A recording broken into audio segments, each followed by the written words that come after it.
Bem, bom dia, meu nome é Yasmin, eu sou defensora pública, atuo na área de família e civil, né, não atuo no criminal propriamente. Não, na verdade, é mais um comentário só, porque eu acho muito importante esse debate dentro da defensoria, porque acaba que fica de um lado os defensores que atuam no penal e do outro lado as defensoras que atuam na violência doméstica, como se os dois lados não quisessem um mundo mais igualitário, sem violência, de todas as formas, né? Enfim. E eu acho que para mim, o movimento feminista não é monolítico, né? A gente tem aí vários feminismos e, no mínimo, a gente pode falar que o feminismo ele é ambivalente, porque da mesma forma que a gente luta, aí, às vezes, usando o instrumento que, de fato, eu acho que mantém o status quo, eu acho que o direito penal é utilizado para manter o status quo, mas acho que o que a Maíra tenta trazer é o quanto as mulheres foram excluídas nesse Estado, né? Quanto as mulheres não participaram do contrato social e elas precisam de alguma forma. Aí veio o movimento, acho que é uma questão histórica mesmo, que como a Maíra trouxe tão bem, né? De tentar aí algumas fissuras dentro do Estado para trazer as pautas de gênero. E aí é uma disputa política, né? É uma disputa dentro do sistema de justiça de como que essa Lei Maria da Penha vai ser aplicada. E aí, de fato, tem alguns... eu acho que vão ter... e por que eu estava falando que o movimento feminista é violento? Porque da mesma forma que luta no direito penal, o movimento sempre lutou pela descriminalização do aborto. Enfim, tem várias pautas também que não são punitivistas, né? Porque eu acho que faz parte dessa luta política. E eu acho que, como a Ruth falou, também trouxe aqui as questões, de que mesmo as mulheres que atuam atendendo as mulheres em situação de violência doméstica percebem muitas vezes essa função totalizante do direito penal, né? No próprio núcleo da mulher a gente teve situações em que estavam se exigindo, por exemplo, boletim de ocorrência para abrigar as mulheres. Ou seja, você tem uma expansão do sistema penal para a área da assistência e você cria uma exigência não legal e você aumenta ainda mais o sistema penal. Ou da mesma forma, você exigir, por exemplo, o boletim de ocorrência para fazer a medida protetiva. Então, de fato, acho que corre o risco, de muitas vezes, de você fortalecer essa estrutura, mas eu acho que é algo que é isso, vale a pena ser debatido dessas duas perspectivas, né? Para a gente não cair nem num abolicionismo abstrato, né? Porque aí a gente vai ter que falar também que é isso, todo Estado é racista, não é só o direito penal, todo Estado é machista, não é só o direito penal. Direito civil tira a pobre da periferia, a reintegração de postos todos os dias. Então, então a questão você não tem que legitimar o Estado, então para ser super coerente, a gente vai ter que ser contra o Estado como um todo, né? Então, eu não posso ser defensora pública, eu estou legitimando o Estado de certa forma. Então, eu acho que é uma questão política e por isso, primeiro que eu, dentro da instituição, como disse, acho que cabe o movimento feminista traçar suas linhas, não eu, né? Que eu acho que o movimento feminista é o legítimo, os movimentos. Então, acho que é um pouco isso, né? Trazer trazer a discussão e entender que se hoje a gente está aqui discutindo esse tema e as mulheres têm esse espaço dentro do feminismo, dentro do judiciário, é em razão da Lei Maria da Penha. Porque senão a gente não ia discutir isso nas escolas, a gente, como a Maíra traz, né? Não ia discutir isso na academia, enfim. Só isso. Obrigada.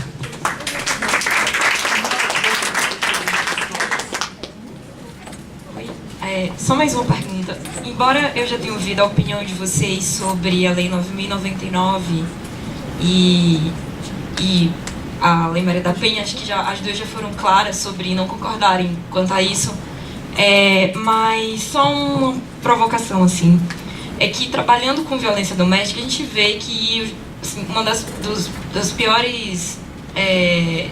maiores dificuldades que a gente enfrenta é que são formas de delitos que têm características peculiares, como, por exemplo, a afetividade entre os sujeitos envolvidos ali, sujeito passivo e ativo, e mais a repetitividade desses delitos, né? As mulheres se encontram ali dentro do ciclo de violência difícil de romper por causa dessa afetividade que une ela e o agressor. Então, pensar essa característica desse tipo de delito específico não justificaria esse tratamento diferenciado, por exemplo, porque quando a gente tinha a Lei 9.099, a maioria, 90% dos crimes talvez, era de violência doméstica. Tanto que os juizados eram chamados de juizados de cozinha, algo assim. Então, esse tratamento diferenciado não poderia ser justificado por essas peculiaridades dos delitos que envolvem a violência de gênero? É a minha primeira pergunta. E a segunda, sei lá, é uma pergunta mais abstrata, assim, se vocês... É uma pergunta mais de curiosidade, que eu nunca vi, na verdade, na prática. Se vocês acham que, por exemplo, seria possível a aplicação da Lei Maria da Penha para homens trans, considerando que esses homens, eles não seriam vistos ou encarados socialmente como homens e, portanto, não teriam esse privilégio que os homens teriam.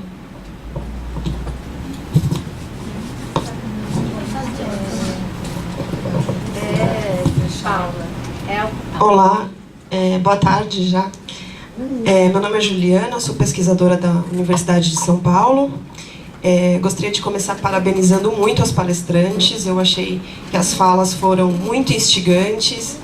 E gostaria de ressaltar o lado positivo de todo esse debate, essa discussão, de uma perspectiva sociológica, né? Então, a minha formação é em sociologia, não tenho formação jurídica. Isso é muito rico, né? Agora, eu fiquei muito pensando aqui que eu percebo que muitos esforços estão sendo direcionados para marcar posições diferentes em relação ao tema. Mas eu estou vendo poucos esforços para ressaltar os pontos em comum, né? Inclusive, não só das duas palestrantes, como de todo mundo que está aqui também debatendo e refletindo junto. Então, quer dizer, se a Maria Lúcia, de um lado, está dizendo que não vai ser possível uma emancipação ou uma superação dessas desigualdades de gênero enquanto a gente não pensar reais alternativas penais, enquanto a gente não superar o nosso direito penal, a Maíra, por outro lado, mostrou para a gente também, através de uma retrospectiva histórica, a gente conseguiu ver a dimensão de quanto tempo levou para que os direitos das mulheres fossem muito pouco a pouco incorporados, né? Então, eu fiquei muito aqui pensando também o seguinte, foi muito reforçado que a Lei Maria da Penha não é penal, não é só penal, ou não é nada penal, que ela aciona uma série de outras ações, até de caráter preventivo, né? Enfim. Tudo bem, eu acho que, de fato, é um ponto comum que o penal não funciona, não dá certo, mas eu acho que a pergunta que fica é a seguinte, me parece que qualquer braço dado com o penal também não funciona. Então, a minha pergunta é, a Lei Maria da Penha, com algumas falhas que a Maíra bem apontou, mas ela foi muito bem elaborada, ela foi muito bem pensada, mas ela é mal aplicada. Mas ela vai ser bem aplicada? Quando isso vai acontecer, né? Então, por isso, só para reforçar que eu gostei muito da forma como a Maíra finalizou a fala dela com essas questões, quer dizer, qual o papel do direito como uma possível via de transformação social. Eu acho que até você já respondeu isso, mas se você pudesse explorar um pouco mais, porque eu achei excelente essa questão, assim. É isso, obrigada.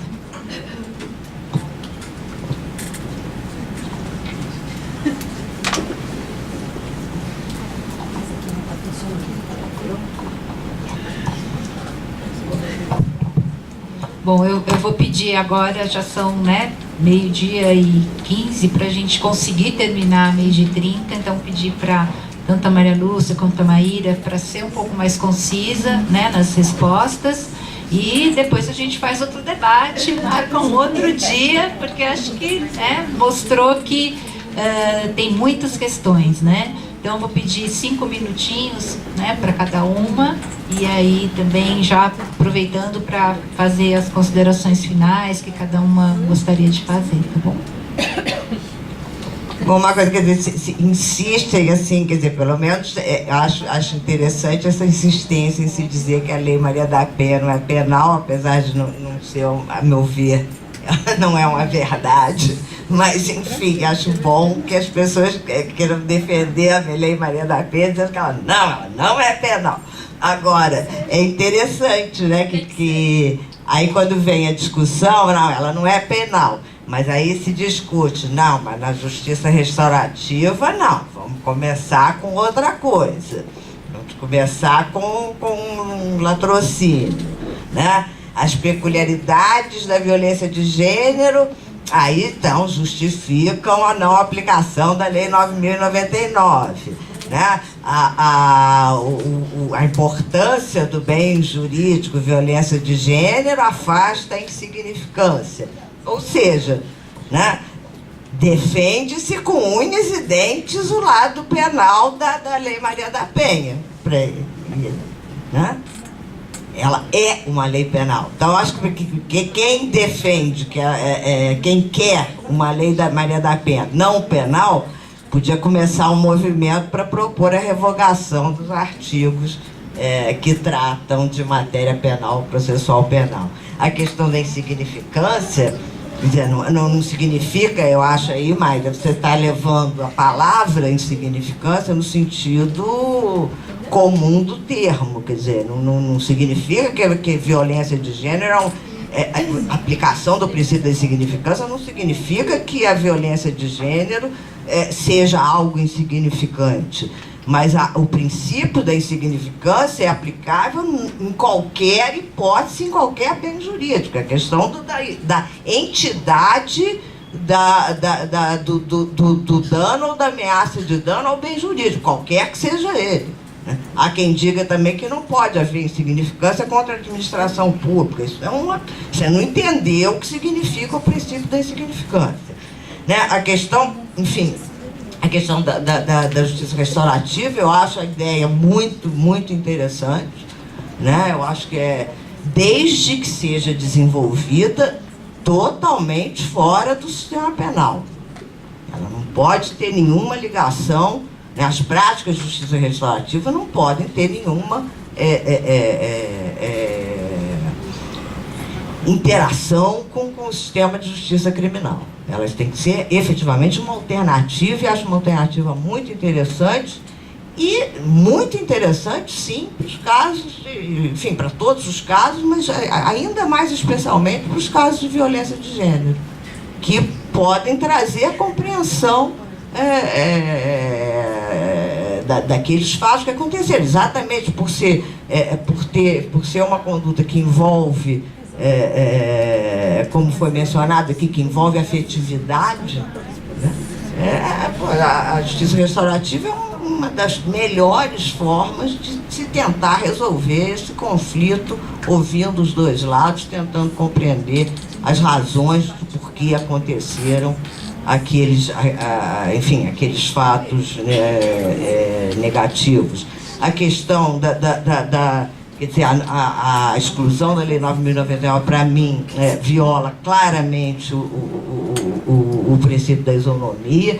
Quer dizer, se entende que a conduta é grave, se aumentem as penas, para deixar de ser infração de menor potencial ofensivo. O que define o que é uma infração de menor potencial ofensivo é a medida da pena combinada. E todas as condutas que têm aquela pena máxima X combinada são de menor potencial ofensivo, como todas as condutas que têm a pena Y combinada são de médio potencial ofensivo. Então não se pode aplicar a Lei 9.099 quando eu acho que deve ser aplicado, e não aplica quando eu acho que não deve ser aplicado. Você tem que ter um limite objetivo, e o limite objetivo é dado pela quantidade da pena, que vai dizer o que é menor potencial ofensivo, médio potencial ofensivo. Então, se não se quer, que se acha que violência de gênero é algo, em qualquer hipótese, mesmo uma lesão levíssima, é algo assim tão grave, que se aumente as penas e se assuma isso e se proponha aumento de pena. Né? Enfim, a questão de ser, quer dizer, do Estado ser, quer dizer, não é só o sistema penal que é racista, que, enfim, que é discriminador, que, enfim, que é preferencialmente aplicado contra os pobres, é o Estado como um todo. Então, efetivamente, é o Estado como um todo. Podemos e devemos questionar se é contra o Estado como um todo. Mas a questão mais grave é que o poder punitivo é o poder mais violento do Estado. Né? É o poder de causar sofrimento, é o poder diretamente. A ideia é essa, a ideia do poder da punição é a ideia de causar sofrimento. E a ideia de provocar, que leva a estigmatização, que leva à provocação de violência. Né? As prisões são a privação da liberdade é alimento de violência.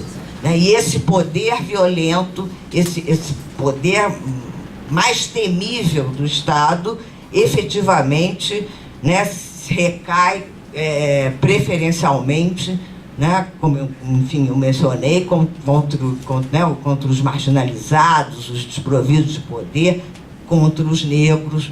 Né?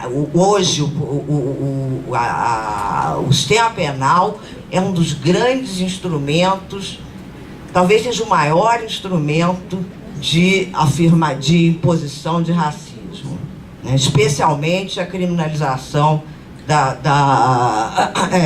produção e do comércio das drogas tornadas ilícitas.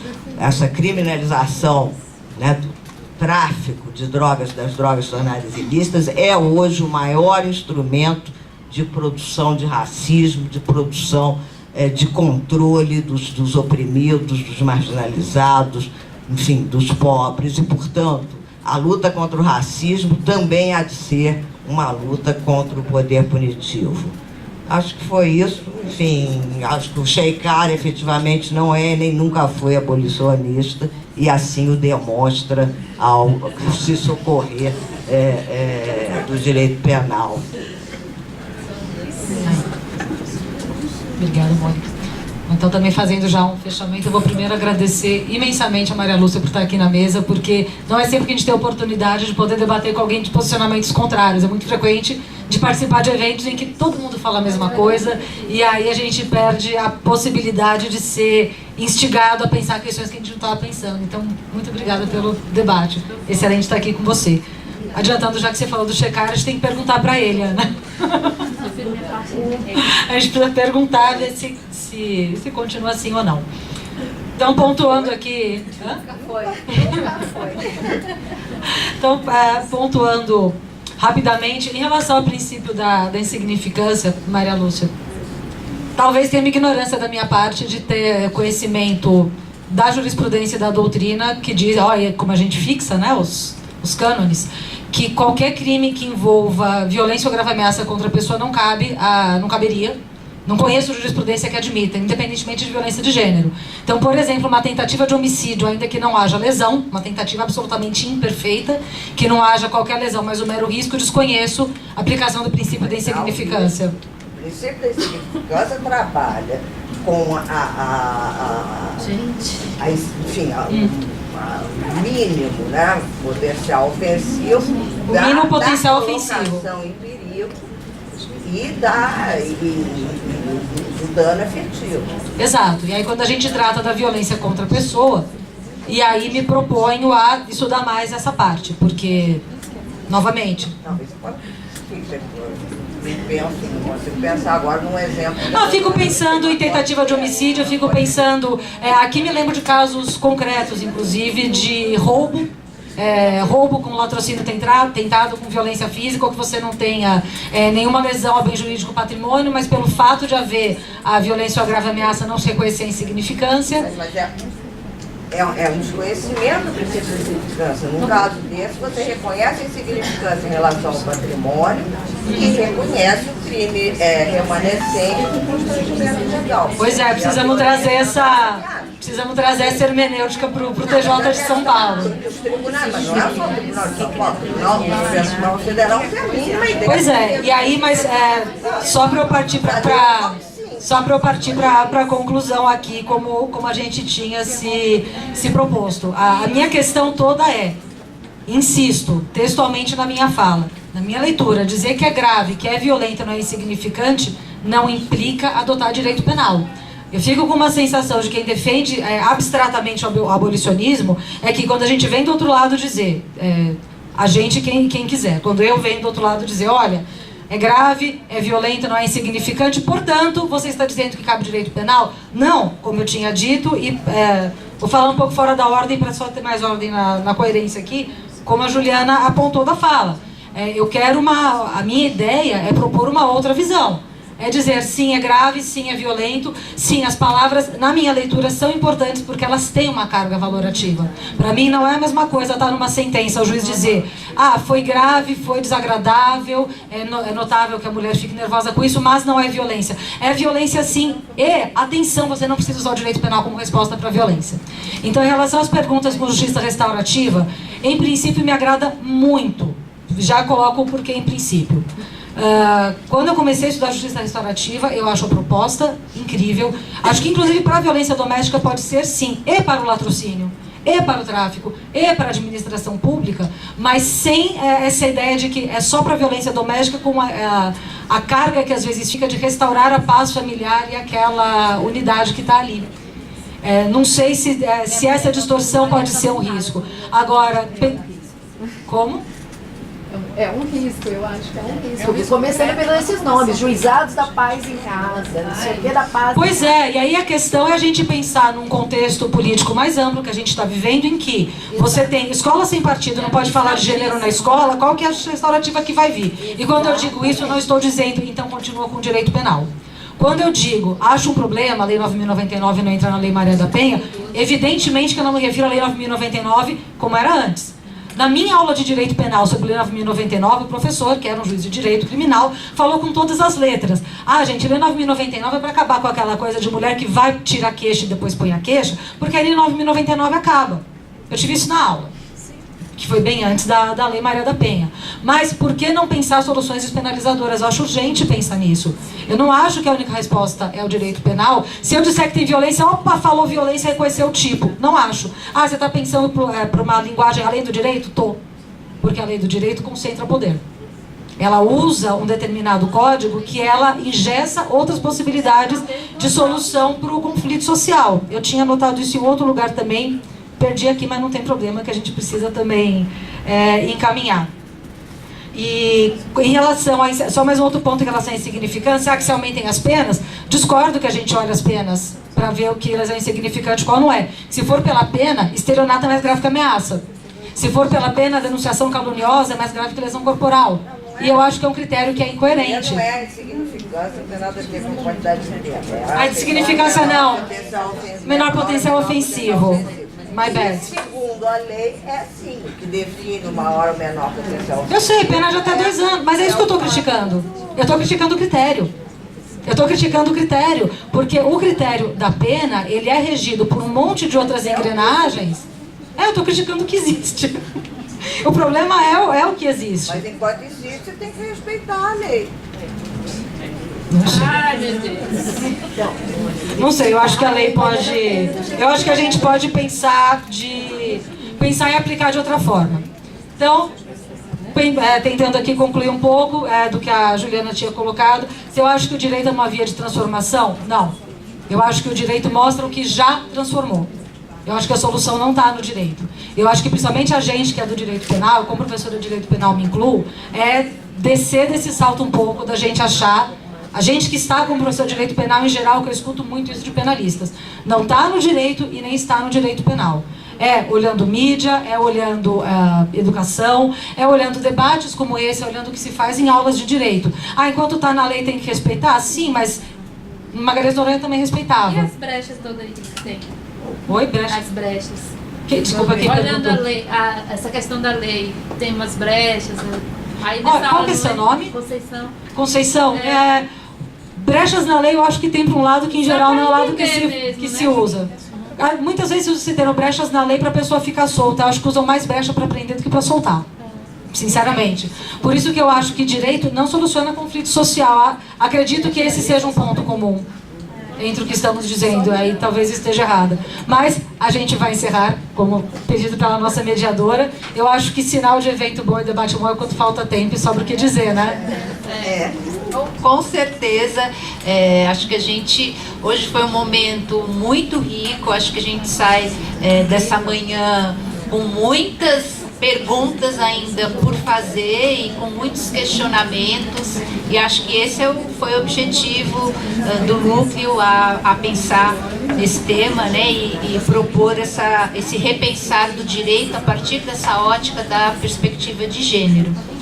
Queria agradecer imensamente a Maíra, a Maria Lúcia, pelas colaborações para a nossa discussão, e queria encerrar prestando aqui uma homenagem à filósofa Judith Butler, né, que recentemente veio ao Brasil e foi agredida, lendo aqui um parágrafo do que ela diz a respeito da teoria de gênero, e ela diz que o objetivo da teoria era gerar mais liberdade e aceitação para a gama ampla de identificações de gênero e desejos que constitui nossa complexidade como seres humanos. A liberdade de buscar uma expressão de gênero ou de viver como lésbica, gay, bissexual, trans ou queer, e essa lista não é exaustiva, só pode ser garantida em uma sociedade que se recusa a aceitar a violência contra mulheres e pessoas trans, que se recusa a aceitar a discriminação com base no gênero e que se recusa a transformar em doentes e aviltar as pessoas que abraçam essas categorias, no intuito de viverem uma vida mais vivível, com mais dignidade, alegria e liberdade. Liberdade não é, nunca é, a liberdade de fazer o mal. Se uma ação faz mal a outra pessoa ou a priva de liberdade, essa ação não pode ser qualificada como livre. Ela se torna uma ação lesiva. Então, agradeço então a todas, agradeço as nossas palestrantes e uma boa tarde, né, um almoço agora e uma boa tarde. O debate prossegue, né, a gente retorna então às 2 para a parte da tarde em que a gente vai discutir alienação parental. Obrigada a todas e todos pela presença.